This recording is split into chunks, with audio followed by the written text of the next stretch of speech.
Magandang araw, kapuso, kapamilya. Ngayong araw na to guys, magluluto tayo ng ginataang kalabasa with sitaw na may alimasag. Kailangan natin guys, alimasag. Ito guys, napakuluan ko na yan. Tapos ito ating sitaw. Nahugasan ko ng mabuti. Tapos naputol-putol ko na ng ganito kalaki. Ito namang ating kalabasa. Na-slice ko na guys. Tapos, kailangan natin ng sibuyas, siling green, at bawang. Ay, luya pa yan. Luya pala. Tapos, ito yung ating gata, guys. Ito yung pangalawa. Kailangan muna nating papakuluin. At ito yung ating unang gata. Yung kakang gata natin. Antayin mo natin kumulo ito, guys.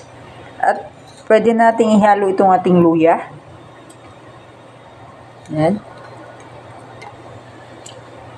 Tapos itong ating sibuyas. Ngayon guys, tingnan nyo kumukulo na itong ating gata. Yan. Halo-haluin muna natin guys. Para hindi magbuo-buo yung ating gata. Ngayon, ilalagay na natin itong ating kalabasa. Unahin natin yung kalabasa.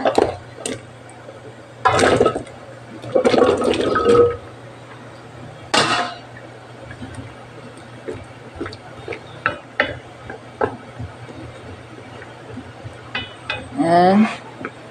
Tapos lalagyan na natin guys ng black pepper. Ayan. Konti lang guys, siguro mga 1/2 teaspoon. Tapos salt.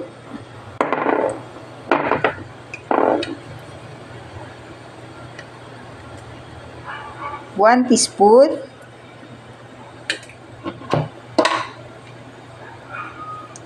Tapos sugar. Sugar guys, 1/2 teaspoon. Yan lang yung aking pampalasa guys. At hindi ako naglalagay ng iba pang mga pampalasa. Yan guys, antayin muna nating maluto yung ating kalabasa. Yun guys, titingnan natin kung luto na yung ating kalabasa. Tutusukin natin at pwede na. Yan, tatanggalin muna natin para hindi siya lapsa or ma-overcook.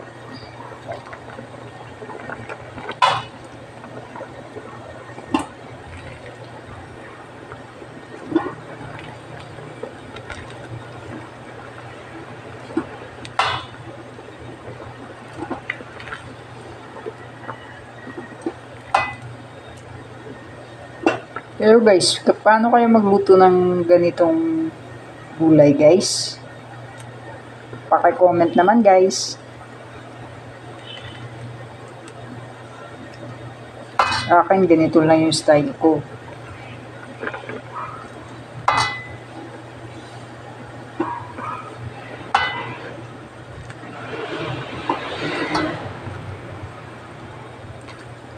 Susunod naman natin yung sitaw. Ito guys, lalagay natin yung sitaw. Oh, sorry.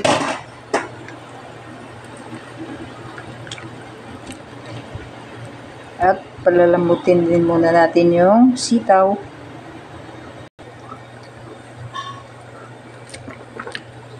Ngayon guys, pag ganito na yung kulay ng inyong sitaw, pwede nyo nang hanguin kasi luto na yan. Kasi yung sitaw, pag na-overcook, pangit din. Yan. Pagsama na natin doon sa kalabasa.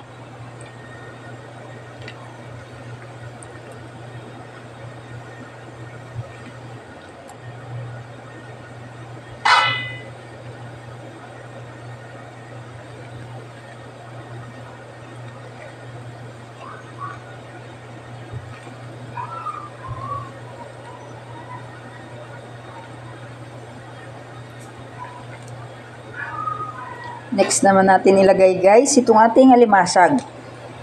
Ilagay na natin.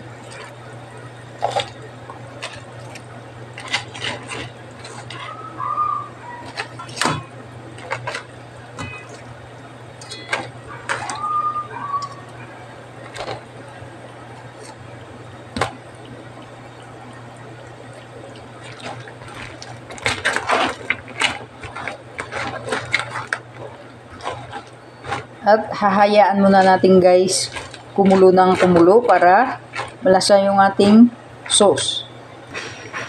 Ayan guys, pag kulong-kulo na yung ating sauce guys, ihahalo na natin itong ating kakanggata.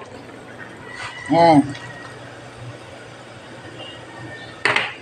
Tapos haluin natin ng haluin para yung gata natin hindi mamuo. Tapos pwede natin itong ihalo yung siling green para bumango yung ating sauce.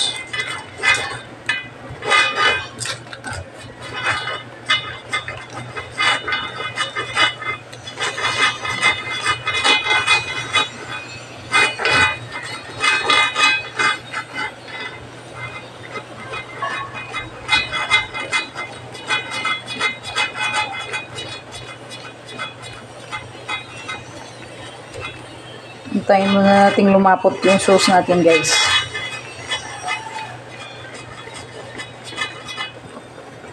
Ayan guys, pag ganyan medyo malapot na yung sauce nyo guys, halo nyo na yung gulay nyo. Ayan, halo na natin. Ayan.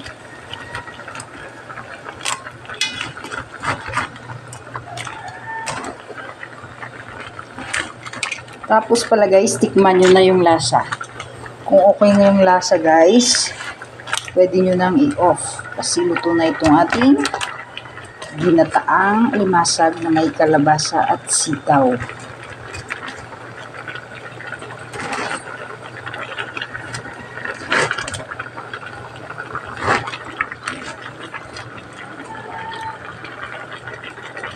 Yan, ganyan lang ang pagluto guys. Thank you for watching. Bye-bye.